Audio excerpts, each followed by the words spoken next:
Everybody, welcome back into another episode of WSAZ Sports Plus. My name is Joseph Payton. We're getting back on the train where we have athletes, coaches, just guests coming in here, guys that are not named Keith Morehouse and Jimmy Tracy. So I'm excited to introduce you to tonight's guest. And this is somebody that if you follow Kentucky high school basketball, specifically in Eastern Kentucky, you already know who this dude is.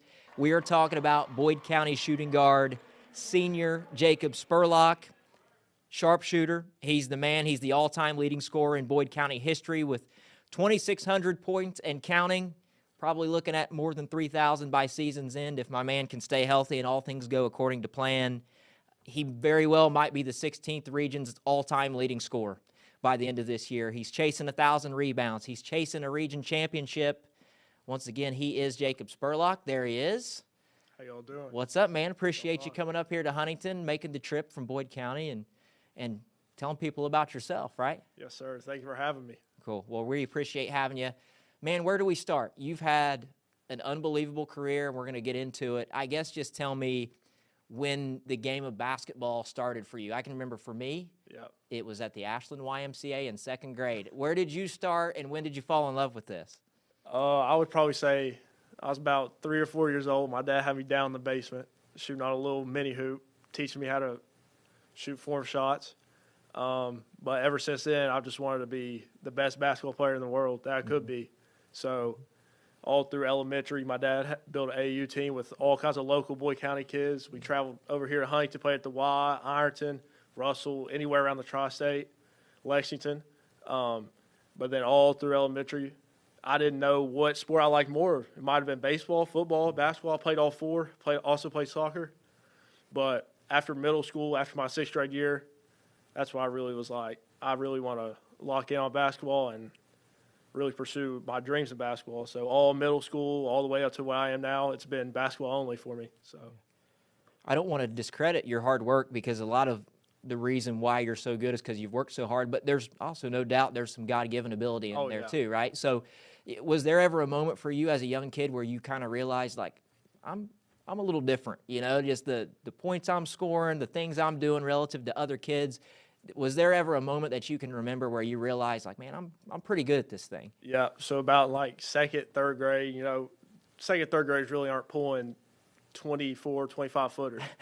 But when I would hit about 7, 8 threes in a game, shoot a couple 25 footers, hit a couple, I mean, your parents were just like, who is this kid? Like, you know, you just don't really see second, third graders doing that. So that's when I really knew, like, yeah, I'm different. Yeah. Where does the sharpshooting ability come from? I give all the credit to my dad. He taught me from the time I was little on how to really shoot a basketball, my touch, God-given touch. You got to give it to God on that one. Mm-hmm. But he taught me properly how to shoot a basketball and footwork and everything. Yeah, and I mean, watched you play. I mean, it's not just like your outside game, which is obviously exceptional, but I mean, you drive to the hole, you've got great body control. I mean, what do you think is probably an underrated part of your game? I feel like when you hear the name Jacob Spurlock, people say, oh man, yeah, great shooter, right? Yep.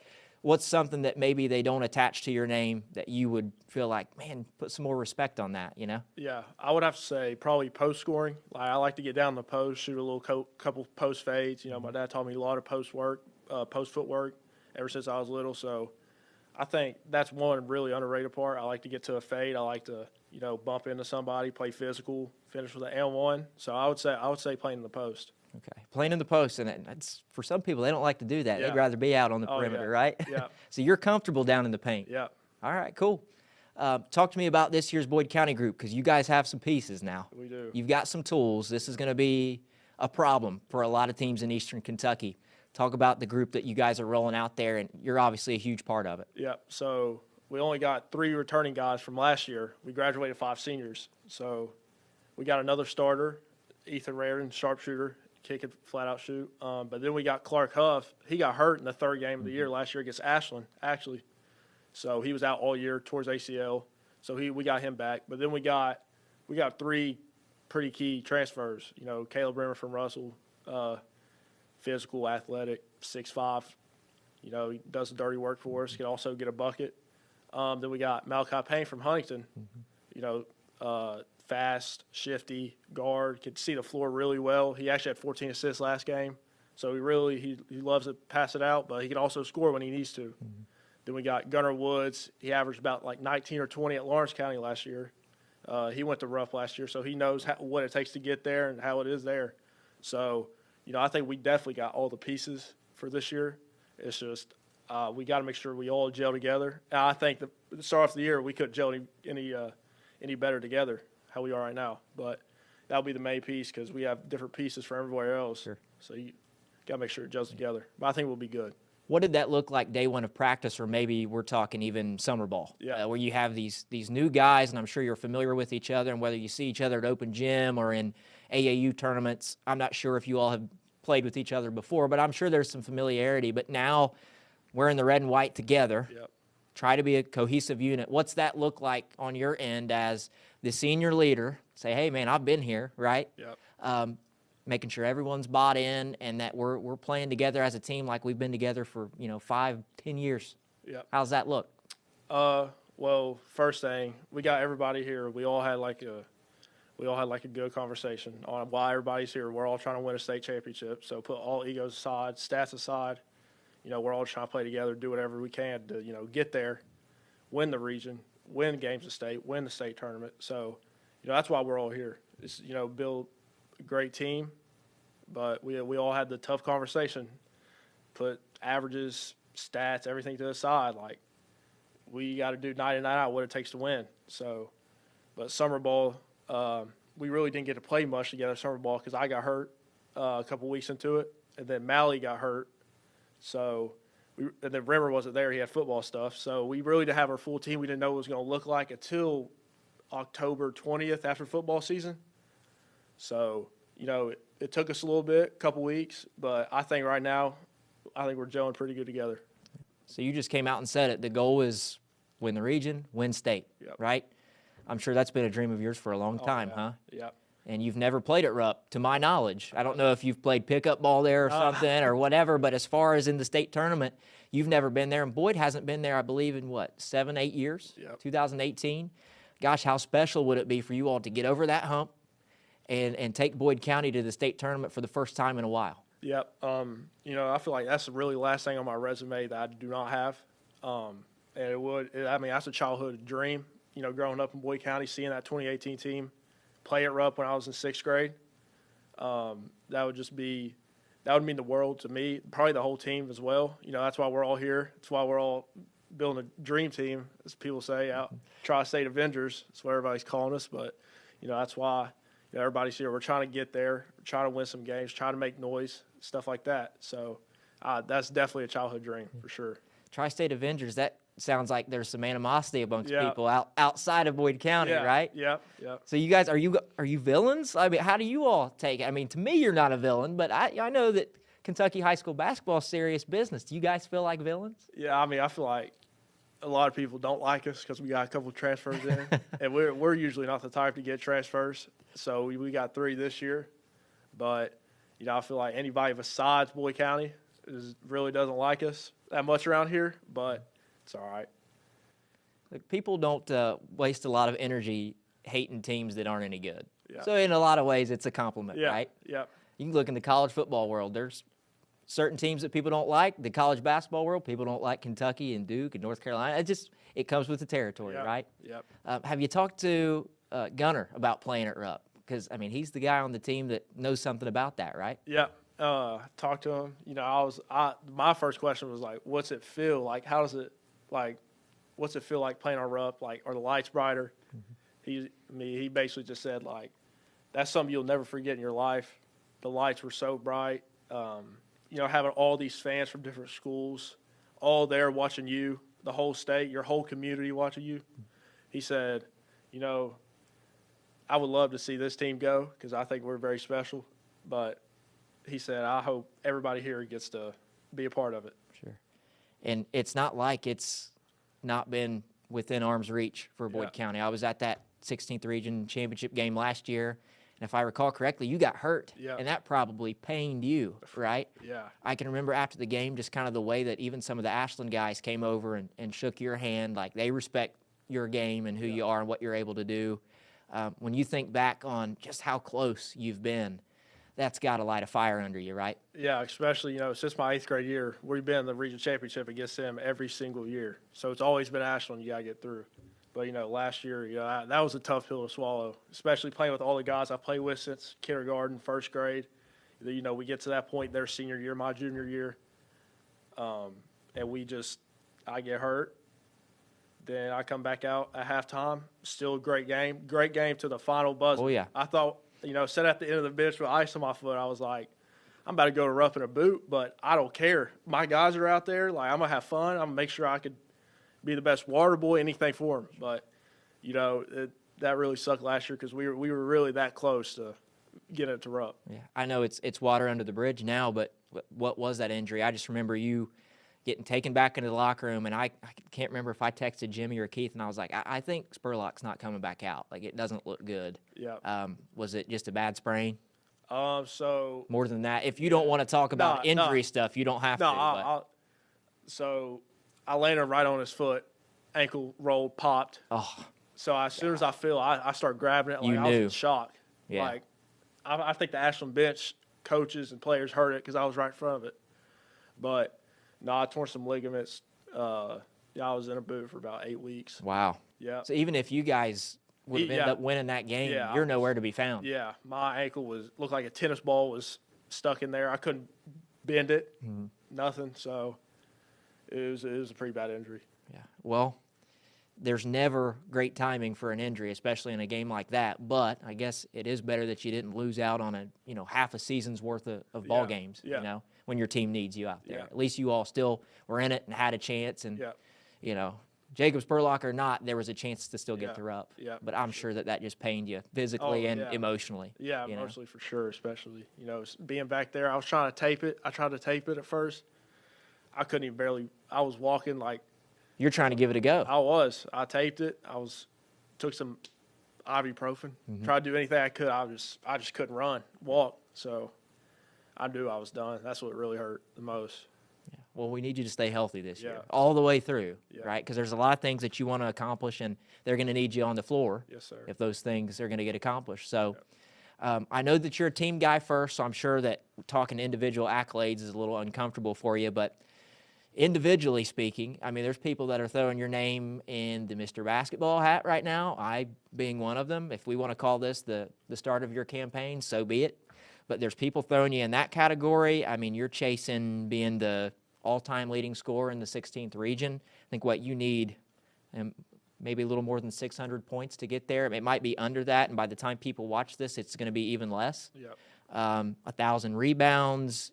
You've already hit an insane amount of three-pointers. I'm trying to find it on my piece of paper here. Second most in Kentucky last year, 146 made three-pointers. Like, when you think about individual accolades, what's at the top of your list that you would take above all else? Personally, an individual accolade would probably be winning Mr. Basketball. That's another childhood dream. Being the best player in Kentucky your senior year and giving that award that you are the best that year. So that would really mean a lot to me. And it's hard to win it being from Eastern Kentucky, isn't it? For sure. Yeah. I know there's been a few. Yeah. Would it have been J.R. Van Hoos most recently on the boys' side at Paintsville? Yeah, I would say around, yeah. So, I don't know if that's a thing where maybe some of the bigger schools and the larger markets get a little more love, and you have to be insanely exceptional in your box score to be from Boyd County and be considered for it. I know we just had a girl at Pikeville, Trinity Row, win it a couple years ago, so it's possible. But I guess you have to go off this year to be considered, right? Yeah. So that's why Coach A scheduled some games in Louisville, Lexington, Owensboro, all around the state, so everybody could lay eyes on me, so they could see, I'm really Mr. Basketball candidate. So, just winning big games like that, also having good games in the big games, having great stats, and also getting the win, making sure everybody knows I'm a great teammate, not just a great basketball player, great leader, also stuff like that. Yeah. Do you take pride in the fact that you're approaching 1,000 rebounds? I mean, rebounding is a lot of want to. Yeah. You could be gifted, you can jump out of the gym, but rebounding a lot of times positioning, as you know, and want to. You got to want to get that ball. Yeah. And sometimes we don't give a lot of credit to, say, the best player on their team or the most talented player on their team as being somebody that really wants it, but it feels like that's you for sure. Yeah, so I just look at rebounding as like you saying, I want to go get the ball, I want to get second opportunity, second chance points, stuff like that, because those are easy buckets. You can go down there and get offensive rebound, put one back. That's a rebound and 2 points. So, I think rebounding is one of the underrated things in my game as well. Nobody looks at me as like everybody sees I'm a guard, but not like a big and rebound, stuff like that. So I just want to make sure, like, rebounding's one of my main things is on the defensive and offensive side, get offensive and defensive rebounds. Look, that creates opportunities for your teammates, too. You come down with an offensive board, somebody else is probably in the corner waiting for a triple. Yeah. So I'm sure that your teammates appreciate that, too, yeah. creating opportunities for them. Yeah. Talk about Coach A. You just mentioned him. What's it like playing for him? What's his style like? I mean, you have to tell any of these new guys, like, hey, this is what you have to expect. He's hard on us here, but it's for good reason. Tell me about playing for him at Boyd County. Well, first off, I'll just give Coach – he's a great dude. Everybody loves Coach A. He's just a great person.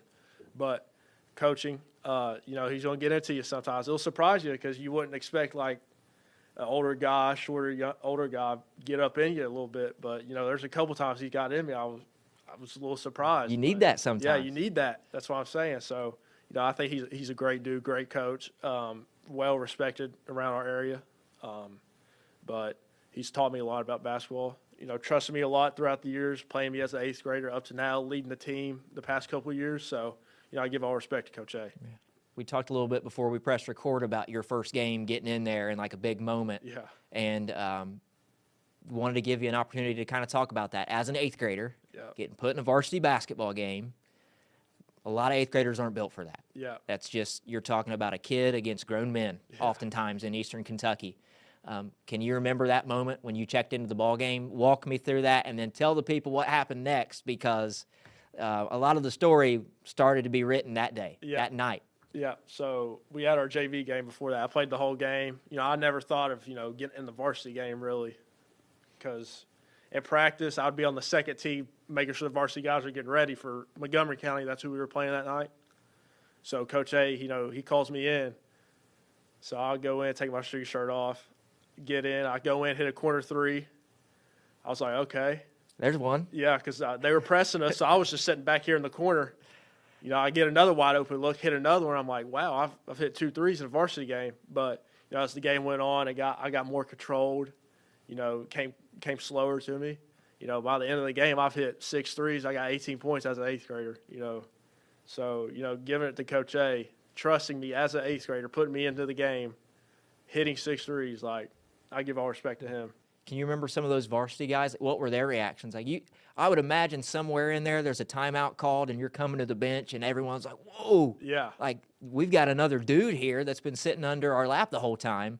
What was that like? Did you feel like you earned the respect of some of those older guys in that moment? Yeah. So back then, about 8th grade, I was really a shooter and playing up guys older than me. Yeah. That's why I was just classified as a catch-and-shoot guy, corner guy, coming off screen, catch-and-shoot.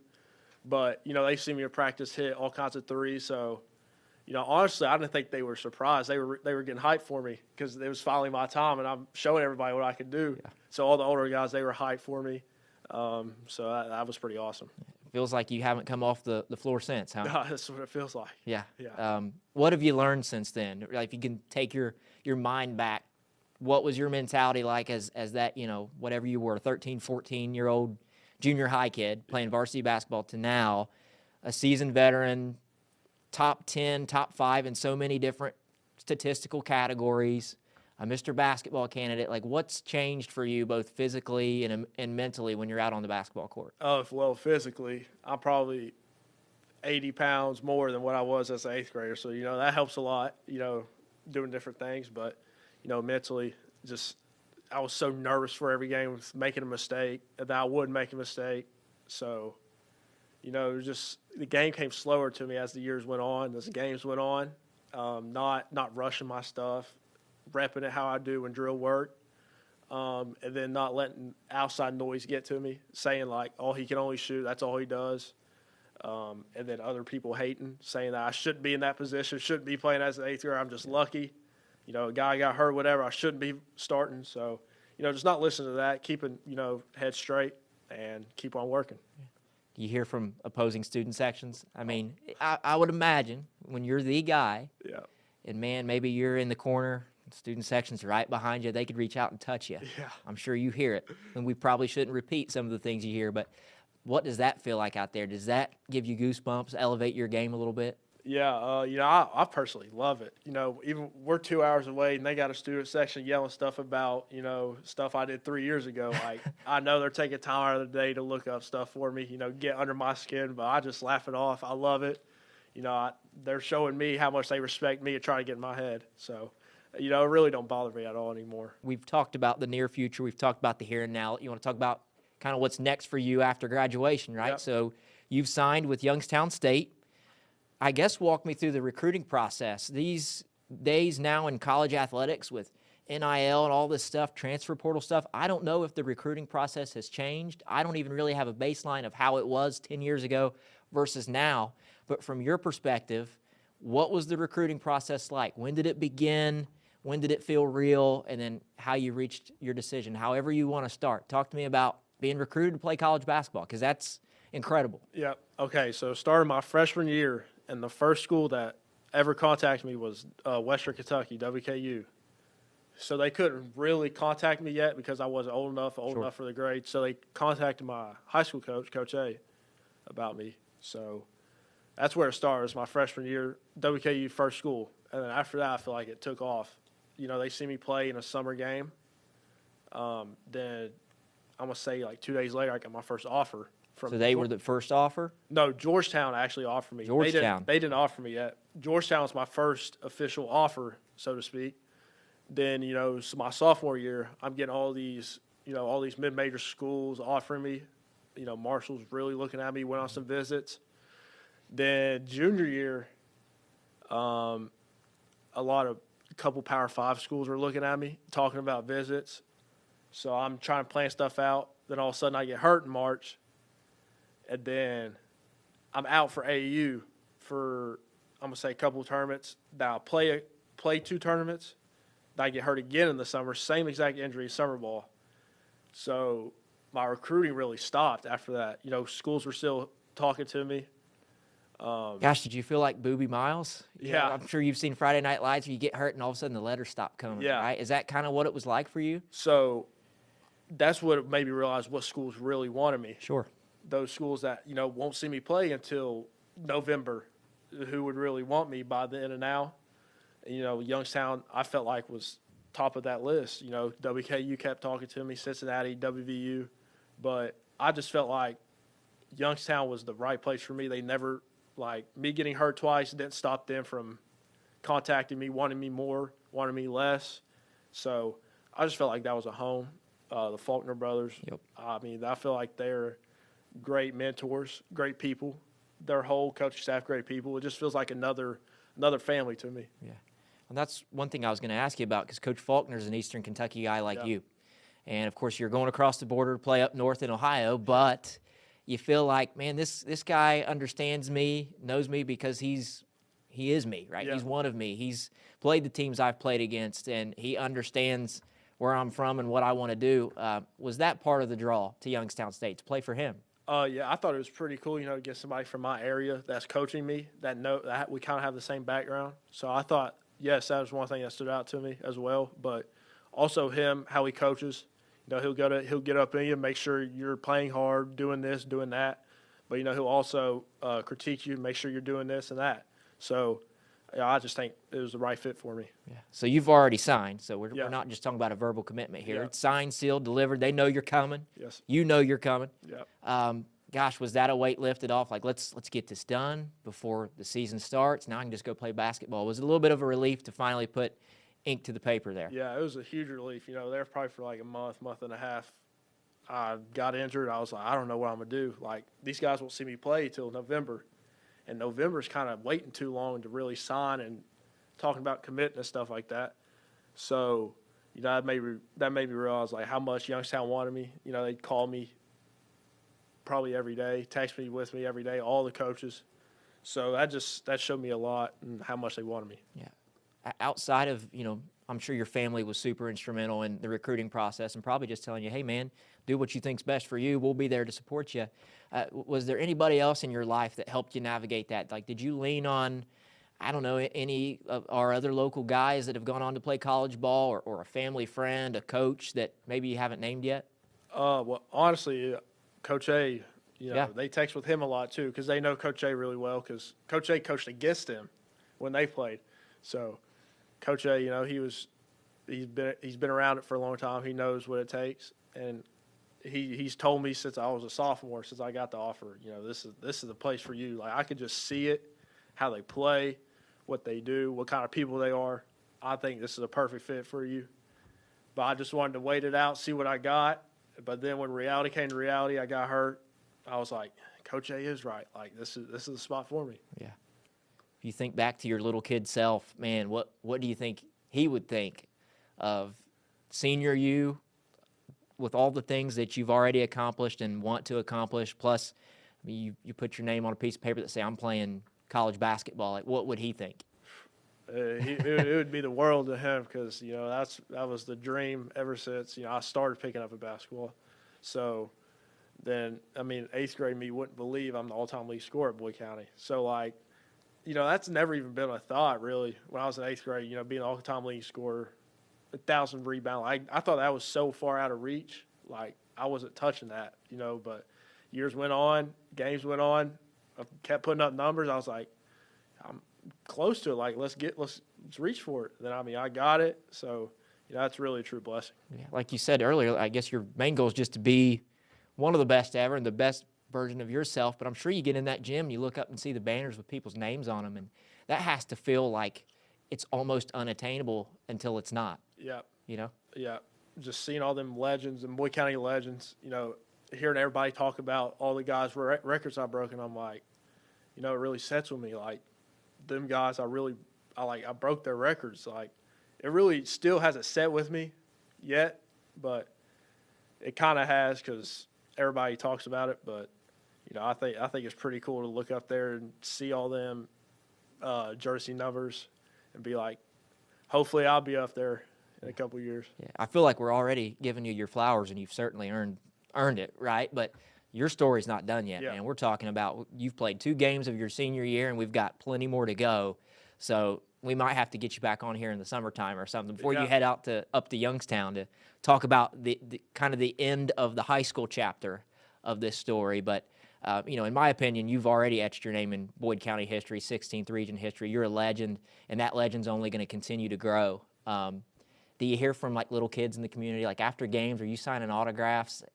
I don't know if that happens at Boyd County or not, but I can only imagine that little kids who want to be in your shoes one day look up and say, man, I'd like to be like him, and he's pretty cool. Yeah. So I've signed some tickets, I've signed some hats, shirts, I've probably signed it all, but, the best thing about that is, them kids want to be just like me, wear number 2 like me.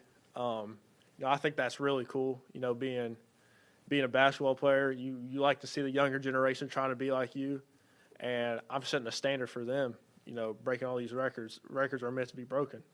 So just thinking about, maybe the kid I'm signing right now is going to break my record in 10 years. Like, you never know.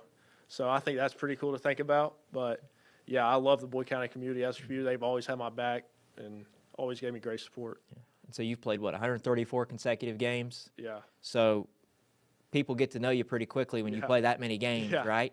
Do you have any sort of interesting, weird quirks, pregame rituals, something that you do that just has kind of come organically from, playing 134 basketball games over the last 5 years? What's game day look like for you? So usually we have school. So after school, I like Chick-fil-A as a pregame. Oh, yeah. I think it's a good, solid choice. What's the Chick-fil-A order? Tell me the Chick-fil-A order. Maybe we can get this, you could order the Jacob Spurlock at the local Chick-fil-A. What do you order? So, honestly, I have 2 different things. Depends on what I'm feeling. I either go the chicken sandwich with a fry and a sweet tea, or I go the chicken nuggets with Chick-fil-A sauce, fries, and a sweet tea. Okay. So, just whatever I'm feeling is what I usually get. Immediately after school? Yeah, immediately after school. Okay, so we're hitting the drive-thru immediately after school. Yeah. So then we'll probably go back to the gym, watch some film on the team we're about to play, make sure everybody knows everything. We'll shoot around for a little bit. Since we only have 7 home games, we don't really play at home much, so we're usually loading up for the bus. The whole time on the bus, AirPods in, music, try to get locked in. Yep. What are you listening to? You knew I was going to ask you that next, right? So what's on the playlist? It depends. Like sometimes I want to get real amped up. Like maybe I've had like a chill day at school and I'm trying to get amped up. Or maybe I've had a crazy day at school. I'm trying to amp down. So I'll listen to some R&B stuff, some Drake, Bryson Tiller, stuff like that. So yeah, I really like to listen to everything. Yep.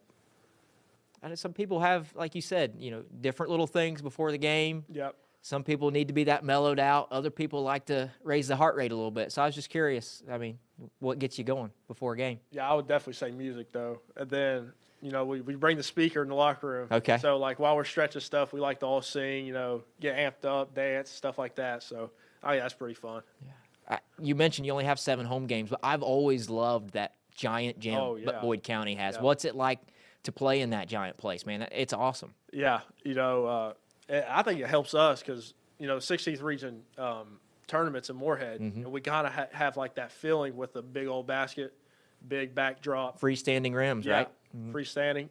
So I think it's in our favor, But, playing at Boyd County, seeing the big old gym, layers up top, layers at the bottom of the stands, and especially against the Ashland game where everything is filled. You got people standing around our gym that seats about 3,900 or whatever it seats. But I think it's really awesome to play there. I'm going to put you on the spot.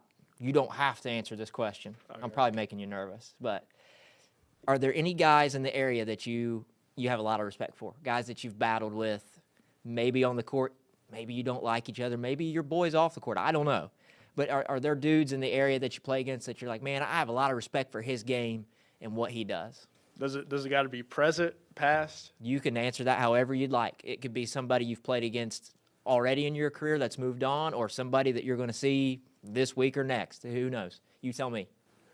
Honestly, it hurts to say, but probably Xander, because him, we've had great battles for the past 5 years. He's played since he was in 7th grade. I played since I was in 8th. And then he's been the crosstown rival. And then me and him's been the 2 guys at the crosstown rival, so we've been going head-to-head all these years. I got respect for him. He's a pretty good basketball player. He's also a great dude. Yeah. That's what makes this sport great and high school sports great is each town, each community, each school has their guy, right? And, at that, like I said, that region title game last year, seeing you 2 go at it, best on best, that's so fun, man. And I'm sure guys like you and him get up for that. Yeah. Like, I got to be the best player on the floor tonight. There's any competitor thinks that way, and I know that you do. Yeah. Especially going up against him, you can't set back and, wait. Going against Ashland and with him on there, you got to be the aggressor. You got to hit first, or they're going to come out hitting, and it's going to be hard to come back. Right. So, playing against him too is, he's a great competitor. Just like me, we both like to compete and we like to win. So we'll do whatever it takes. I want to wrap this thing up a little bit, if you don't mind, but I want to ask you an important question that I try to ask our guests, especially the ones that are playing, our young athletes. But we could sit here and talk about your accolades forever and ever because I haven't even really touched on a lot of them. I'll make graphics, make sure that it's on here while we're talking. But aside from all of that, aside from being one of the greatest basketball players in the area's history, in Boyd County's history, how do you hope people remember Jacob Spurlock, whether it's off the court, the way that you carried yourself, the way that you approached the game and your teammates? How would you want to be remembered when it's all said and done? The main thing is, being a great guy, being nice to, people that you don't know, just maybe I've only talked to that person one time. I want them to make sure, they tell everybody else, he's a great dude. He has great manners, stuff like that. I think that's more important to me than being a really good basketball player is being a great person. So that would probably be the main thing for me. Just, being a great leader as well. So stuff like that. Would you have any advice for the younger kids? To get to your spot, it doesn't happen overnight, and it doesn't happen just by going to basketball practice. There's more to it than just that. What would be your advice to a young kid that's going to be coming up in the ranks of Boyd County, wanting to play basketball, and wants to be like you and wants to chase your ghost here in a few years? I'd definitely tell them, keep putting your head down and keep working. Don't listen to everybody else saying that you can't do it. That's out of reach. You're not good enough. You're not fast enough, strong enough. Don't listen to any of that. You know what you're capable of. You just got to keep working hard. Get a good support system, family with you. That will always have your back. And, just keep working hard, and everything else will work out. No one ever regrets working too hard. Yeah. I guess unless you're like keeping yourself away from your family. Yeah. But no one really regrets working too hard as long as you're passionate about what you're doing and doing it for the right reasons. So. That's right. Yes, well, dude, I don't think I have anything else unless you do. I just appreciate you guys, you and your dad driving here, hopping in the studio with us, talking about you. Like I said, we can call this the unofficial, maybe even official, Mr. Basketball campaign for Jacob Spurlock. I'll beat that drum. Okay. As long as you perform, right? Now, if all of a sudden you start laying an egg, then they're coming after me, right? Yeah. But we know that's not going to happen. Proud of you, buddy. We're going to be watching you from here on out, and see if you end up in Lexington. I'm sure me or Jimmy Tracy will be there to watch. So keep up the good work. Stay healthy. No more ankle issues. And keep fighting the good fight. Thank all right? you, sir. Thank you for having me. Appreciate you, brother. I love talking sports, so. Yeah. And I'm sure we'll catch up. Well, I'm sure this won't be the only time we have you on here. Yes, sir. All right? I'm going to take the broadcast home here. This, of course, everyone, has been WSAZ Sports Plus. That was Jacob Spurlock. If you like this episode, there's more where this is coming from. We're going to have guests coming in here just about every week. Keith Morehouse and I are going to be talking about college basketball, and, of course, we've got the college football playoff and everything else that's still happening, too. But I hope this is a conversation that maybe you're visiting this months after we've recorded it here in December, and you learned something about Jacob that you didn't otherwise know, gained a respect for him and his work ethic, his career. Like we said, it's not at its end. This thing's really getting started. He's just finishing his high school career, and then we're going to be following the college one too. Remember that all episodes of WSAZ Sports Plus are over on our YouTube channel. You can also find them on WSAZ.com, the WSAZ app. You can scan this QR code to find it. This episode should already be on there, along with all the other ones we've recorded. And if you like to listen to it, say this is, I don't know how long Jacob and I just went, but a long car ride where you want to just press play and listen to it, Spotify, Apple Podcasts, and wherever else you get your podcasts. So appreciate you all joining us. Go follow the Boyd County Lions and Jacob Spurlock story, because it's a heck of a story. For now, this has been WSAZ Sports Plus. We'll see you next week.